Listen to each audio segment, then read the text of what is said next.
Press the bell icon on the YouTube app to never miss a video from News Laundry.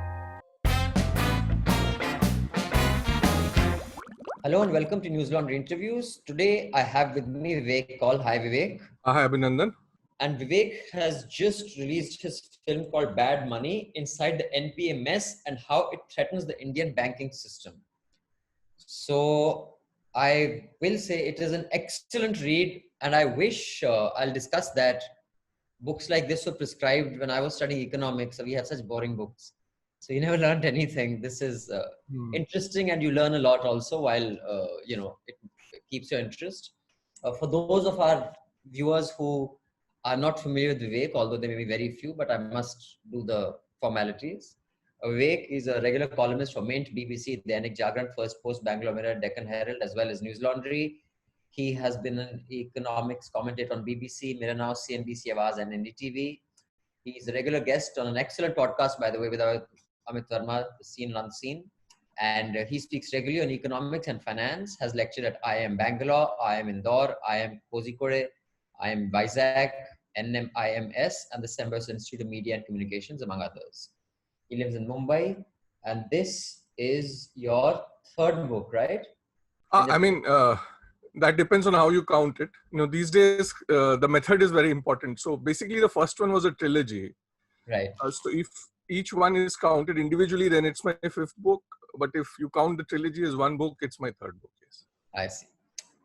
So Vivek, I'll start off with some of the little things and I'll get on to the big picture.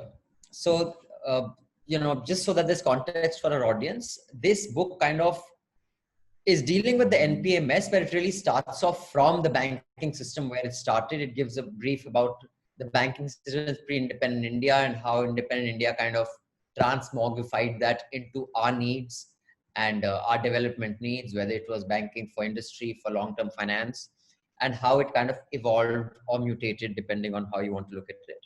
So it starts off from there, but basically it's about the NPMS, and we've all heard about the NPMS and all that. So that's the context. So I have a few specific questions on some bits in the book, and then we'll go into the general, what this book kind of suggests. At one place, you spoke about like the face of the NPS, the guys who took loans and, fled India, are the Vijay Mallya and the Nirav Modis, right?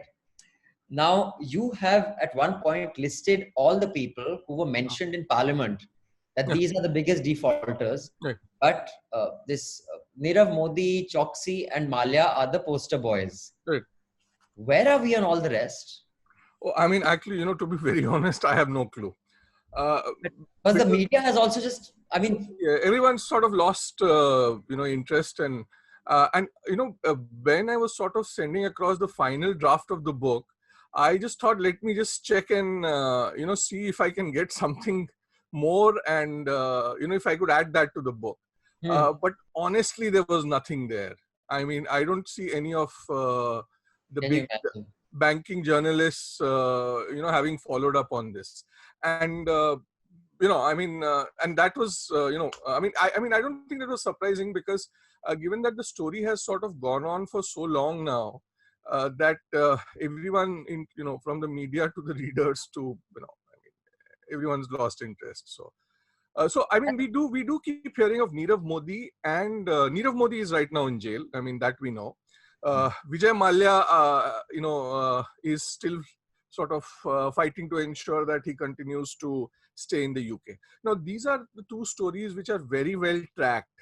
But beyond this, everyone who's sort of escaped from India, and there are a whole lot of them. Yes. And I don't think, at least the media is not following up on it. Someone somewhere in the government definitely probably knows. So journalists, friends and regular readers do pick up the book just to see how many names were actually mentioned in Parliament about these defaulters. And if some journalists can, follow up on where those guys are, I think that would make a fascinating story. The second specific question that I have is, you have in one of your chapters, the frauds that are defined into various categories, and you've seen and you mentioned how the frauds have jumped. So this is the data in your book, and this I guess you got from the RBI. the amounts involved in them have gone up, and so have the number of frauds. In 2015-16, the number of frauds stood at 4,693. And this has jumped to 6,801 by 2018-19. And the total number of frauds has jumped 45%, and the amount involved has jumped to 83% from 18,699 crore to 71,543 crore. Right. Now the average size of the fraud has jumped from 3.98 crore in 2015-16 to 10.52 crore in 2018-19. Now this is very counterintuitive from, I mean, whatever your politics, whether you support Modi or don't, one does not see bank fraud as one of the big things that is picked up by the media. Or, I mean, I would imagine it's going down. Ki bhai Modi hai to mumkin hai that it's. But as per the data, it's gone up exponentially. How do you explain that? Because you hear about this. So there are two explanations to it. The first explanation is that the Nirav Modi fraud came into the picture in I think January 2018. So that in itself was very huge. So the fraud. I think the number that they shared in Parliament was 12,645.97 crore. So that added to the overall size. Other than that, what also happens is that, I mean, it's sort of an effect wherein when you see one big fraud being recognized, a lot of the other smaller frauds also get recognized. Now, the thing is, the way this reporting works is that the fraud is recognized when it is recognized. But that does not mean that that fraud happened at that point of time. It may have happened 5 years back or whenever. So that breakdown as to whether how many frauds happened post 2014. Okay. So it's just recognized. So you don't know whether it happened post 2014 or pre 2014. So that is. But yes, I mean, so but in a way it's good because once these frauds are recognized, only then that sort of ensures that a new set of people who are at least were planning to defraud the system don't do that. So. And now this book, I mean, you clearly have combed through a lot of books to come up with this. I think what's wonderful about your book is its simplicity. So have you written it for keeping the regular person in mind? Because you have really explained certain things, I think over-explained them, keeping in mind that even from a non-economics background should completely understand this. So this is a problem. So, I mean, I'll answer it in this way. This is a problem my father has always had with my writing. कि तुम बहुत ज़्यादा समझाते हो. So my answer to him is that, because you've probably read my writing over and over again, you've sort of reached that stage wherein you get that feeling. But for a normal guy, who does not understand, something as simple as, let's say, the media reports that the RBI cut interest rates by 50 basis points. Right. So just that basis point in itself is a put off for a normal reader. So you have to tell the reader as to what that basis point is, right? I mean, but for a guy who knows, let's say, finance or economics, he may find it very, very repetitive. So it's a choice that you make. And so I would rather, have a few guys sort of get a little irritated than a larger market who does not understand as to what is he writing. So that's the idea.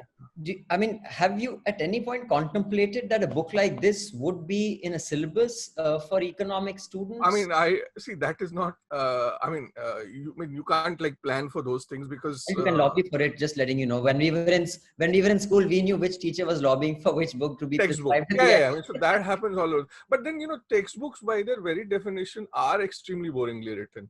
I mean, to be very honest. My interest, I'll give you a very simple example. So in school, I was, the subject that I was most interested in, or rather the subjects I was most interested in, one was mathematics and the other was civics. Now that was precisely because the civics teacher and the mathematics teacher knew what they were teaching. Right. Whereas when the guy who taught us English literature, and unfortunately I had to study Julius Caesar in 9th and 10th, was so bad that we could make out that he is reading out of a guidebook in the class, right? So that is something that has always stayed in my memory. Wherein when the material that is there, the material that you read is, or the material that gets taught to you, is how you learn. and that sort of stayed in my memory. So this is just an impact of that. Also, to give you one more point, I've never really studied economics. I mean, I have studied economics to the extent of there were two subjects in my MBA, wherein one was microeconomics, one was macroeconomics. But as MBA, as you would know, has so many subjects that it doesn't really Sure. teach you anything. So what happens is, a lot of times when I am writing, that writing in itself is it's a process for making myself understand. So that is where it starts. So in this book, a lot of places, I mean, like there is this whole section wherein I explain the difference between a write-off and a wave-off, right? So when I started writing that section, honestly, my understanding of that was a little shaky. Now, only when I started writing it, and when I spoke to a banker, this was the only part wherein I spoke to a professional for a book, and he explained it to me, and then I read a few RBI documents, and so that process in the end, ends up reflecting in how and why and what I write. Well, you've clearly not referred to a few RBI documents. You've referred to a hell of a lot of RBI documents. You've quoted heavily from the history. Yeah, but then, of RBI. to be very honest, the RBI documents, even though they're not very high, not many people read it, but they're very well written. And I was very surprised. Yeah, no, absolutely. It's evident by your book. Now, before I come back into specifics, let's take the big picture. Where are we right now in the NPMS? Okay. And how likely is it that it will kind of lead to a alarming collapse of any bank? Okay.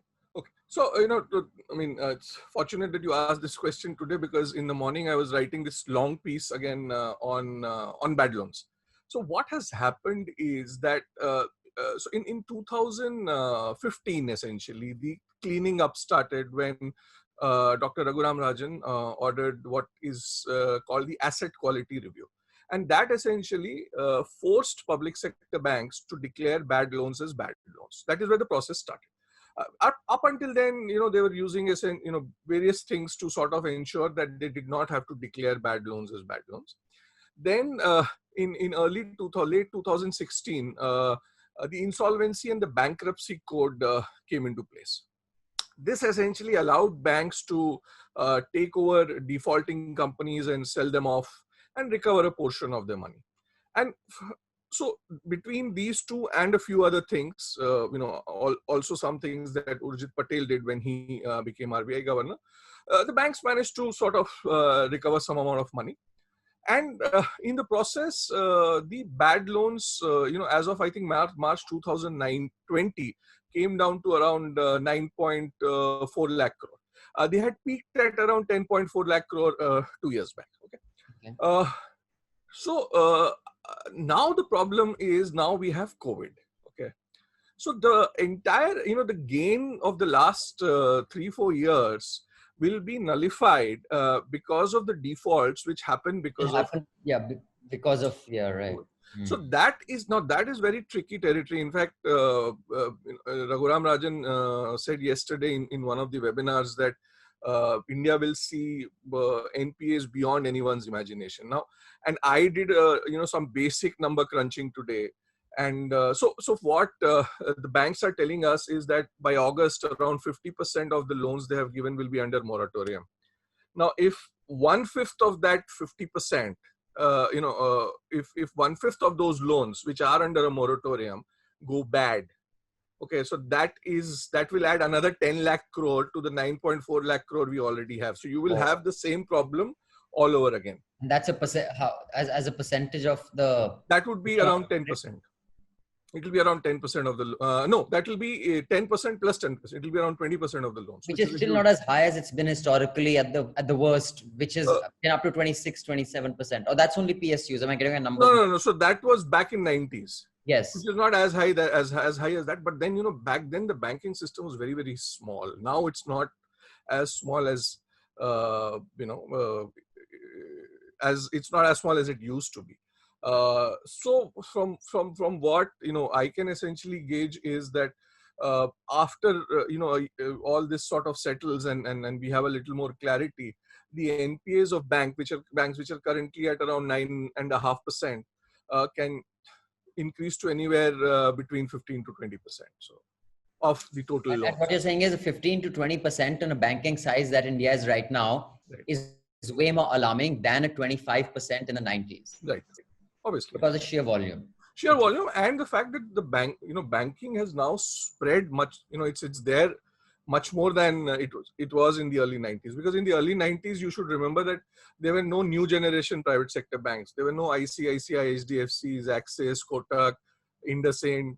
Right. All these banks were not there, and now these banks are many of these banks are huge in their own in their own way. So I just want to quote one bit. I know you don't usually want to weigh in, and just want to tell our audience. So this bad money, it actually talks about several banking crises that have hit India and how they were tackled over the years. Now, we have hit alarmingly high rates of NPAs or defaulting, whatever is the technical term for it. And we have come down. In fact, you have quoted that, this is in chapter 10. Right. As mentioned earlier, the bad loan rate of public sector banks in 93-94 was close to 25%. By the turn of the century, 99-2000, it was still at 14%. In 2004-5, the bad loan rate came down to 5.4%, and only in 2005-6, it fell below 5%. It was 3.7%. Right. Then, of course, it started climbing. I was just curious, how did it come down? Were recoveries made? Were assets taken over, or were they written off and then new deposits came and capitalized the banks again? Okay. Now, so basically what happened was that I don't think many recoveries happened, because back then the laws were not very strong. And what happened was that, post 2000, 2001, the Indian banking system started growing again. So once it started growing, the bad loans as a proportion of the total loans automatically came down. So which is why, okay, now the negative impact of this was that when by 2011, it was very, very clear that public sector banks are in a mess.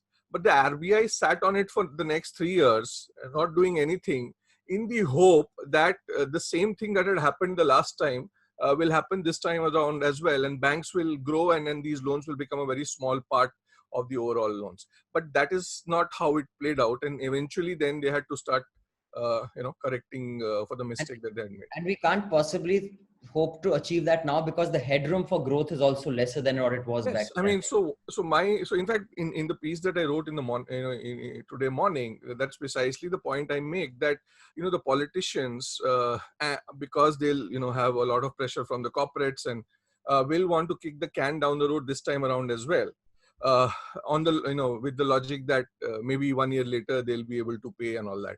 But the point is, if they're not able to pay right now, there is no way they're going to be able to pay 1 year later also. So see, at times it is best to sort of clean up the system and start again, rather than keep kicking the can down the road. So by clean up the system, you mean let a Lehman equivalent happen here? No, not a Lehman equivalent. I mean, you obviously, I mean, they will not let that happen. All I'm trying to say is that you need to essentially judge loans on a case by case basis, and not let companies which are in a mess, you need to let them fail, because otherwise you will end up in a bigger mess somewhere down the line. So you think that in India, knowing the politics, the political economy? No, that's not going to happen. Which is what I'm saying. It's not going to happen. I mean, I may want a lot of things to happen, but that's not how the world works. How do you think it'll play out? I mean, because it is alarming, and at some point, so someone's going to be whole left. See, I have and this is something I sort of, I wrote a few years back, that there are 2-3 things, and it's just one trend is already playing out. The trend that is playing out is that what Ruchir Sharma, the Morgan Stanley guy, calls privatization by malign neglect. Now, what he means here is that the government may not privatize the public sector banking system, but the system itself, the banking system itself, will get privatized on its own. So if you look at data, in 2011-12, the public sector banks made up for around 3/4 of the loans given by the banking system in India. By March 2020, March or December, I'm really not sure of, the date. I think it was March. By March 2020, public sector banks had given only 58% of the total loans. So what this tells you is that many of these banks are in such a weak state that one, they're either not interested in giving loans, or people themselves are not going to these banks. They're going to private banks. And the system is getting privatized, like it happened in case of telecom, like it happened in case of airlines. Now, the government sat on these companies, and in the end they were ended up holding assets which were not worth anything. So that is playing out, and that will continue to play out. The other thing I think which will happen is that at some point of time the government will have to make a choice, because these banks and many of these smaller public sector banks will end up in such a huge mess that they will have to sort of make a choice that whether they sort of keep the bigger ones going, or whether they sort of keep pumping money into these smaller ones. So either these banks will have to be shut down, or they will have to be sold, or something will have to, something will give, because this is not, it cannot continue like this. I mean, like you've given one instance of the State Bank of India. I had no idea of the history of the State Bank. That is another thing that I think are those who are interested in finance and banking will find interesting in this. But you're saying something equivalent to like the IDBI, and which is the other bank that the State Bank took over to? No, IDBI anyways. The State Bank took over this. It's two banks, right? It's there in the first half of your book. But yeah, it took over two banks which had like alarmingly high loans, and they were smaller banks. So something along those lines. No, see, this in the past, what has happened is that whenever a bank is in trouble, it tends to get merged with a bigger bank. So there was this great example of there used to be this bank called the New Bank of India, which was merged with the Punjab National Bank in the early 90s. Then the Global Trust Bank was merged with Oriental Bank of Commerce. Now, the problem, right now is that there are already mergers happening. There are already lots of mergers happening which haven't been, which haven't fully played out as well. So I'm really not sure whether there is a scope for eventually merging some of these smaller banks all over again. So, I mean, see, in the end, I think it will make more sense to shut down some of these smaller banks. Because shutting them down will not sort of impact the system in a big way. So take a bank like an Indian Overseas Bank, or a Dena. So Dena Bank has already been merged into Bank of Baroda. But take a bank like an Indian Overseas Bank. It's a very small bank, but the cost of keeping it going is very, very high. So it makes much more sense to sort of, over a period of time, systematically just wind up that bank. So when you say wind up that bank, you're saying the depositors will withdraw their money, get there, or will no, it's like you sort of, in a systematic planned sort of way, you essentially let the deposits mature and you give it back to the the depositors. I mean, that will also be a function of how the loan side, and whether as loans are being repaid and so on and so forth. So the government will have to offer some support in between, but over a period of time, it just doesn't make any sense to continue some of these smaller banks. I mean, United Bank of India, United Commercial Bank. Right. Now, I know you don't like really talking politics, and you like to stick to economics, but because I don't understand. I don't want to make a fool of myself.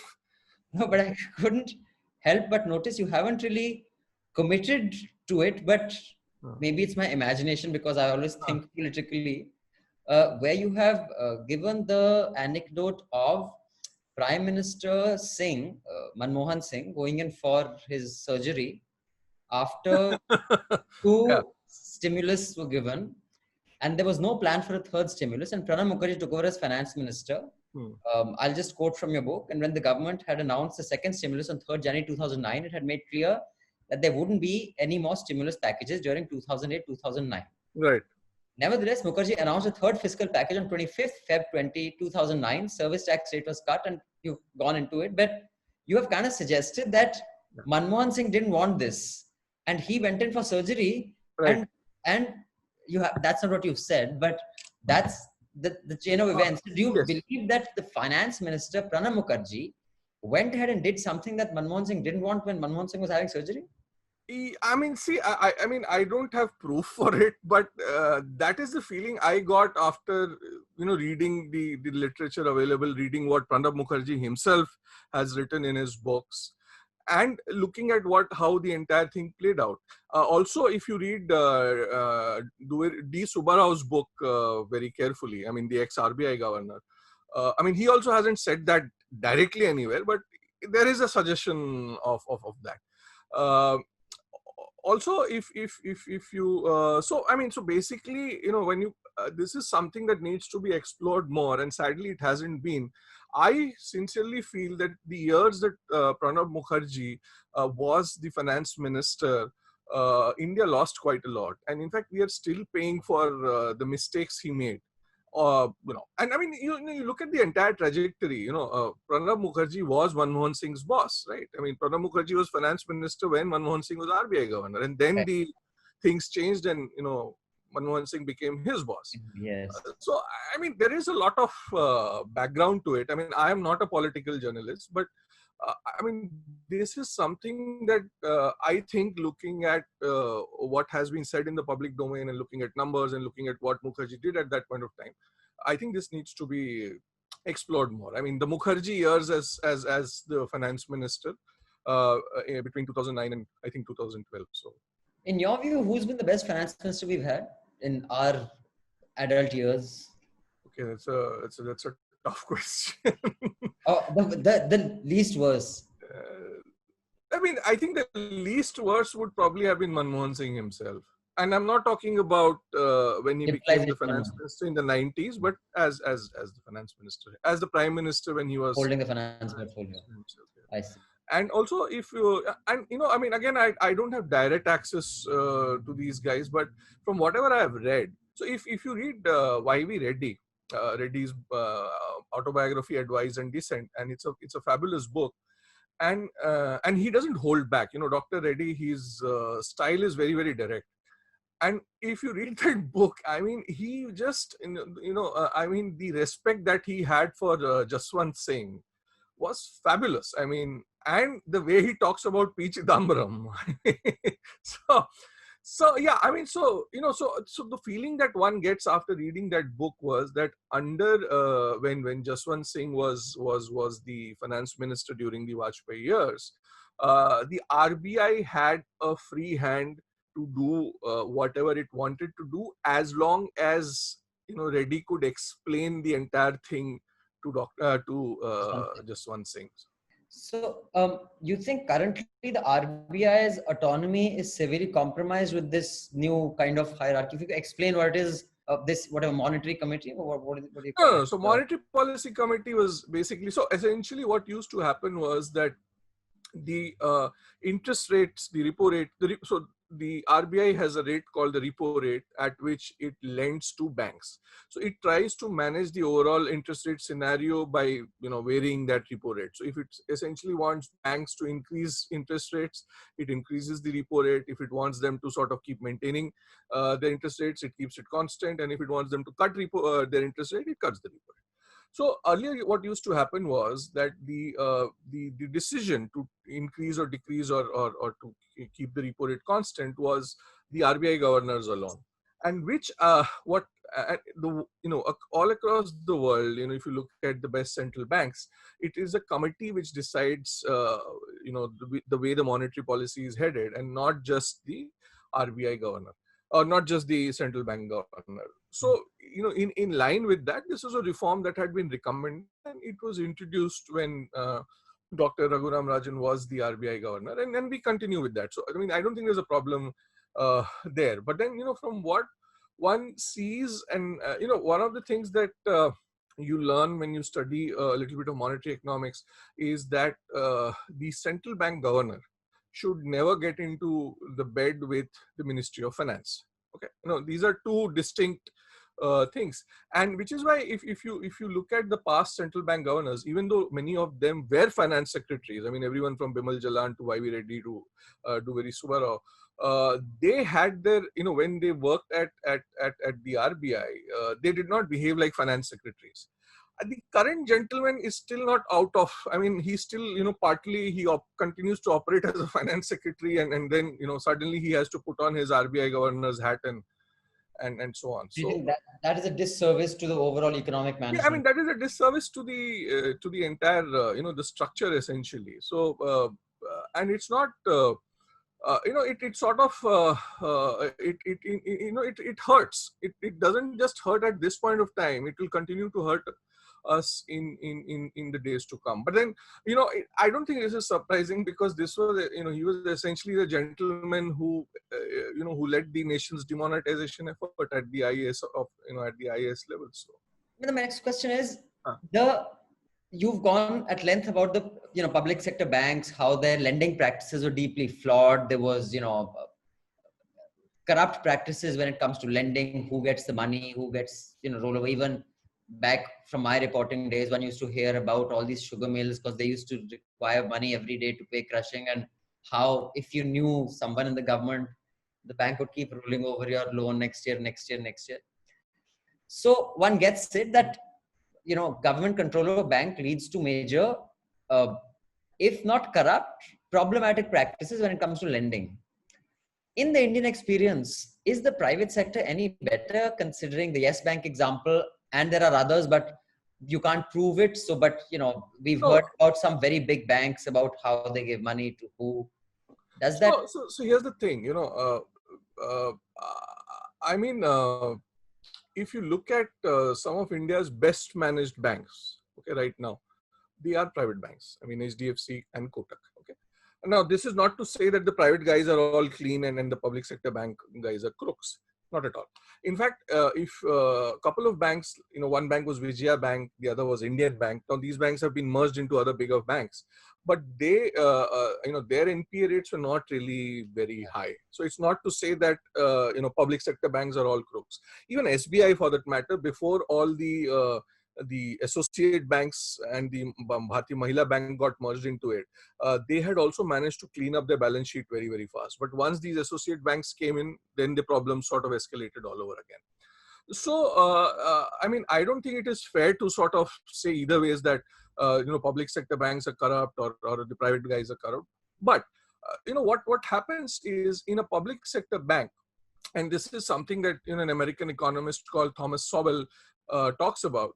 He talks about the distinction between knowledge and power, and that's there somewhere. It's there in the book also a couple of times. Now, what he says is that does an individual who has the knowledge of a particular situation also has the power to make a decision on it? Okay. Now, that may or may not be the case in a public sector bank.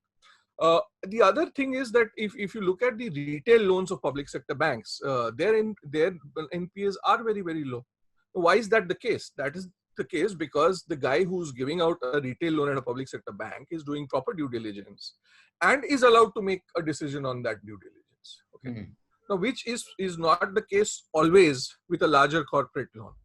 Now, on the flip side, this does not mean that everyone in a private bank is, honest. Or, but what also happens is that there are two things. So one is, if you look at the Yes Bank thing, obviously, there are so many of these stories now coming out that, how the promoter was corrupt and so on and so forth. But, here's the thing. The thing is that when a private bank sort of gets into a mess, the market can really hammer it.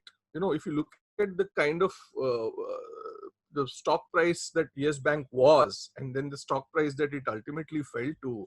So it essentially ensured that all the money that Rana Kapoor had built in his head was evaporated. So the market knows, right? Now, in the case, so if you, the same thing plays out with a public sector bank as well. If you look at the situation right now, the market cap of HDFC Bank, just HDFC Bank, is more than all the public sector banks put together. The market cap of Kotak Bank, which is a very, very small bank in comparison to SBI, is more than SBI. So, the problem is that a private entrepreneur gets impacted by the market cap. Now, in some public sector bank, because no one really owns it, no one really cares. Now, one of the things that if you read all the all the great banking committee reports that have been written over the years, one of the things that they suggest is that, okay, the government does not want to privatize these banks. That's fine. Yeah, we understand. But what they can easily do is that instead of running these banks as a business, they can run these banks as an investment. So the example here is that of Axis Bank. Now, Axis Bank, when it started, was called UTI Bank and was totally public sector owned, but it had a license for being a private bank. And because it had a license for being a private bank, it sort of created a lot of value for the government over the years, and the government was able to sell these shares and earn a lot of money over the years. So if the government lets if the Department of Financial Services takes a back seat and let these banks be run as a business, then the value that they will throw up can be used to do all the social service that the government wants to. I mean, so to give you an example, SBI is valued less than Kotak Bank. I mean, this is a joke. Okay, now let's say SBI was valued at in a proper way, when it was run as a proper business. I mean, the government could easily have unloaded a few lakh, a few shares every year, a couple of percentage points of its holding, and it would have got all the money that it needed to do all the social service. So this argument that, public sector banks need to do social service, and so social service can also be done in a way which is professional also creating value for the holders of it. And this is ultimately who owns these banks. It's the ownership is the people of India. So the wealth of the people goes back to the people instead of destroying that. I mean, but then, if you look at what has happened with MTNL, BSNL, Air India, I mean, all this value has been destroyed. I mean, there are loads and loads of such companies. So, how long did it take you to write this book? Because you clearly had to read a lot for this book, yeah, because of the amount of... Okay. So I wrote the first, so I write very, when I write, I don't do anything else. So I wrote it very quickly, actually. The first draft took me around 4 months. I see. And then, it came back and you had to revise. And so you can add another couple of months for that. But then those 2 months, I wasn't just doing the book. When I was doing the book, so I'll give you the exact dates, actually. So I started in late April 22nd, and I finished in early August. Now, this is a really good, primer on how our banking system works. But banking system is not the only way where industry raises capital or finances its expansion.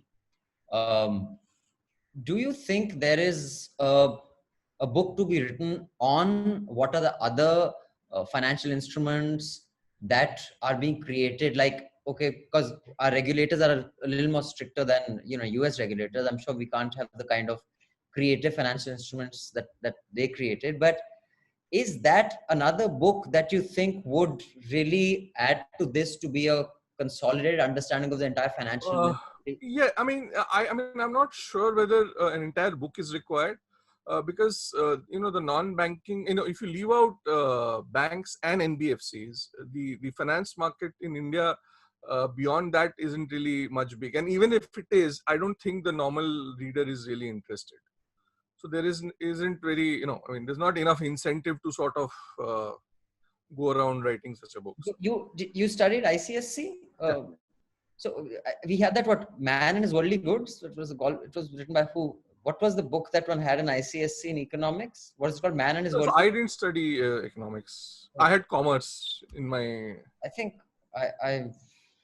there was a book by Galbraith also one had to read. I also graduated in economics. What I want to get to is that a book like this, I think, is a fantastic book to learn about the banking system. Both, like, if you graduate in economics, at least back when I did, there was, micro, macro, stats, economic history of India.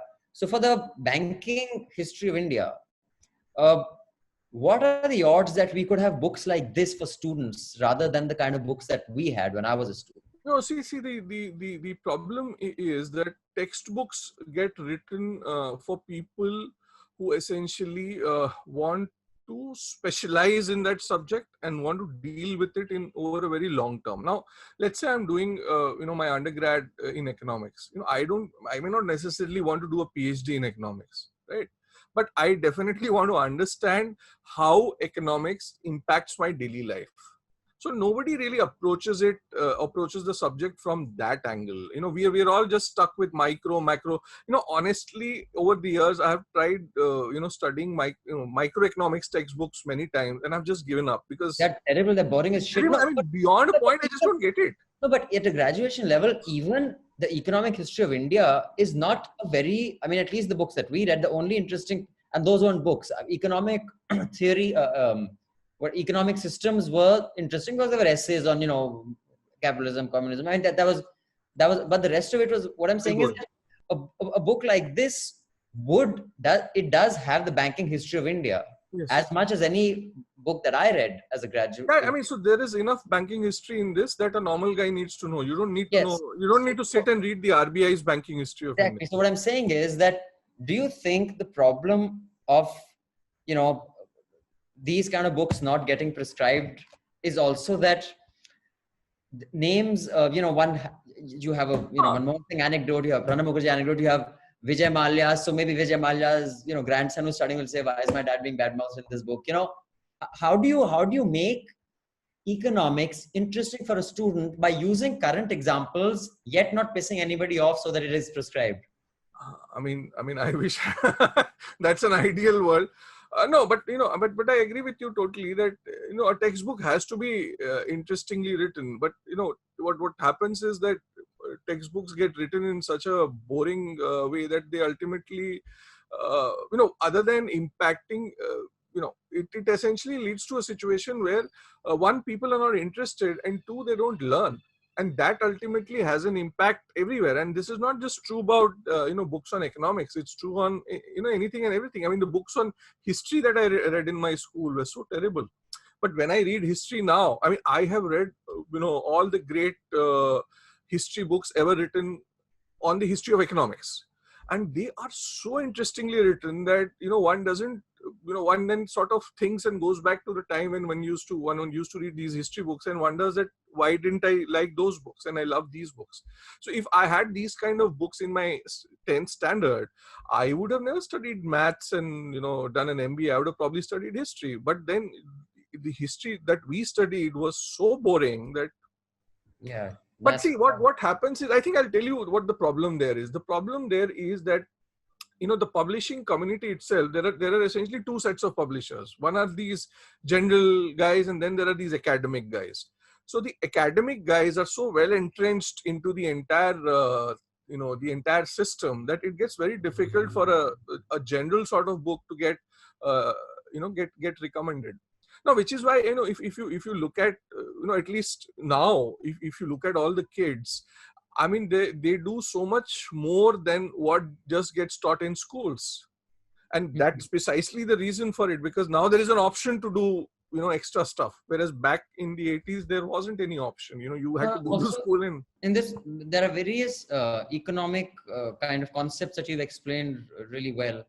Now, as a regulator, do you think the RBI in India has by and large done a good job, especially during the crises of, let's say, 99 and 2008, because we honestly didn't get as badly impacted as many had thought. So would you... so if you look at, again, if you read the RBI governors, if you read Dr. Bimal Jalan, or even if you, you read Y.V. Reddy and D. Subbarao, I think the fact that we haven't had, the international financial crises, so to say, haven't impacted us in a very negative way is thanks to all the great RBI governors that we have had. Now, if you remember in 2013, between the time Subbarao retired and Rajan sort of came in, we were going through a very, very, very tough time where the rupee was being hammered and, it lost a lot of value against the dollar.